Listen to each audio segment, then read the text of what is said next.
Hello দর্শক, কেমন আছো সবাই? আশা করি সবাই ভালো আছো। তো আজকে ভিডিওতে আমরা দেখতে পাচ্ছি একটা মন্দিরটা পাবনা জেলায় অবস্থিত। পাবনা সদর উপজেলার দক্ষিণ রাঘবপুরে জোড়বাংলা পাড়ায় অবস্থিত। এই মন্দিরটার নাম হচ্ছে জোড়বাংলা মন্দির। বর্তমানে মন্দিরটি বাংলাদেশের প্রত্নতত্ত্ব অধিদপ্তর দ্বারা বাংলাদেশের অন্যতম একটি প্রত্নতাত্ত্বিক নিদর্শন হিসেবে সংরক্ষিত রয়েছে। তো মন্দিরটার অবস্থান সম্পর্কে আমরা আরেকবার জানি। পাবনা শহরের দক্ষিণ পূর্ব অংশে কালাচাঁদপাড়া নামে একটা এলাকা আছে, সেখানে জোড়বাংলা শৈলীর গোপীনাথ মন্দির অবস্থিত। এই মন্দিরের আরেকটা নাম হচ্ছে গোপীনাথ মন্দির। মন্দিরের ইতিহাস সম্পর্কে আমরা যদি জানি, তো মন্দিরটি আসলে ঠিক কত সালে তৈরি করা হয়েছিল এটা আমাদের প্রকৃতপক্ষে জানা সম্ভব না। তবে যতটুকু জানা যায়, মন্দিরটি হচ্ছে 1801 থেকে 1900 সালের মাঝামাঝি কোনো একটা সালে নির্মাণ করা হয়েছিল। মন্দিরটি নির্মাণ করেছিলেন ব্রজমোহন ক্রোড়ি। উনি ছিলেন মুর্শিদাবাদ নবাবের তহসিলদার।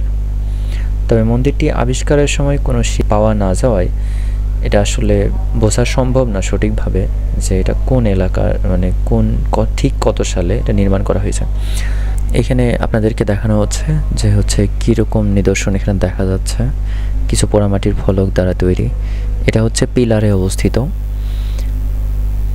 পিলারের যেই সুন্দর পোড়ামাটির যে ফলকগুলো এখানে দেখা যাচ্ছে। এখানে 3টি পিলার দ্বারা ভাগ করা আছে। পিলারের সেই ইটগুলো খুলে খুলে পড়ে গেছে, দেখতেই পাচ্ছেন আপনারা। তো এই মন্দির সম্পর্কে রাধারমন সাহা রচিত পাবনা জেলার ইতিহাস গ্রন্থের তথ্য অনুযায়ী এখানে গোপীনাথের মূর্তি ছিল এবং নিয়মিত তার পূজাও হতো। গোপীনাথের পূজার কারণে মন্দিরটি গোপীনাথের মন্দির বা গোপীনাথ মন্দির নামে পরিচিত। এই যে ভিতরের অংশ দেখতে পাচ্ছেন, এটা হচ্ছে ভিতরের বারান্দা বলা যেতে পারে।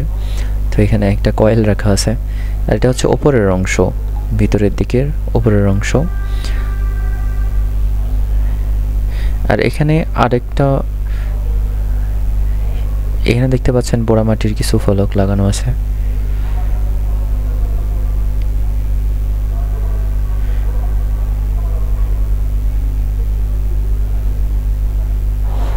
তো এখানে দেখতে পাচ্ছেন একটা দরজাটার ভিতরে আসলে খুব একটা দেখা যাচ্ছে না, তো ভিতরে কিছু চেয়ার দেখা যাচ্ছে।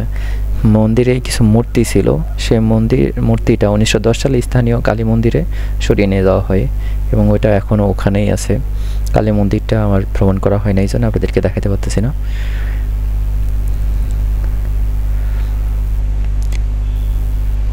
তো মন্দিরের মধ্যে কিছু শিল্পকর্ম আছে, সেসব সম্পর্কে আমি যদি বলি তাইলে আপনারা একটু বুঝবেন।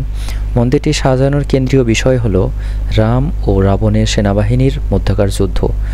বর্তমানে বাম দিকে ও কেন্দ্রীয় খিলানে খুব বেশি পোড়ামাটির ফলক অবশিষ্ট নেই, সেটা তো আপনারা দেখতেই পেলেন।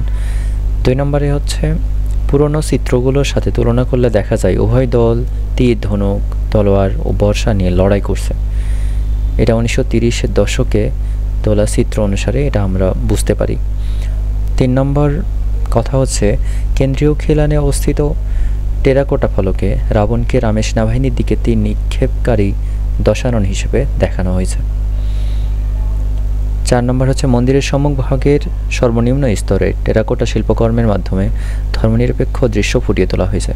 সর্বনিম্ন স্তরের বাম দিকে একটি শিকারের দৃশ্য চিত্রিত হয়েছে। একেবারে ডান কোণের ফলকে চিত্রিত দৃশ্য দেখা যাচ্ছে, যেখানে সম্ভ্রান্ত ব্যক্তিকে তার ভৃত্য হুক্কা প্রদান করতেছে, মানে যেটা আমরা হুক্কা বলে থাকি। তো এই ছিল বন্ধুরা জোড়বাংলা মন্দিরের বিস্তারিত। তো এটা হচ্ছে মন্দিরের মেন গেট, যেখানে তালা লাগানো আছে। আমি এই পাশ দিয়ে প্রাচীর টোপকায় পার হয়ে চলে আসছিলাম। 2 পাশে 2টা গাছ আছে। আর এটা হচ্ছে মন্দিরের সেই পুরো এরিয়া দেখানো হচ্ছে। ওখানে একটা মাঠ দেখা যাচ্ছে, হয়তো বা ছেলেপেলেরা খেলে। এটা একটা বোর্ড লাগানো আছে। আর মন্দিরের চারপাশে বাড়ি ঘর আছে। এই তো, থ্যাংক ইউ।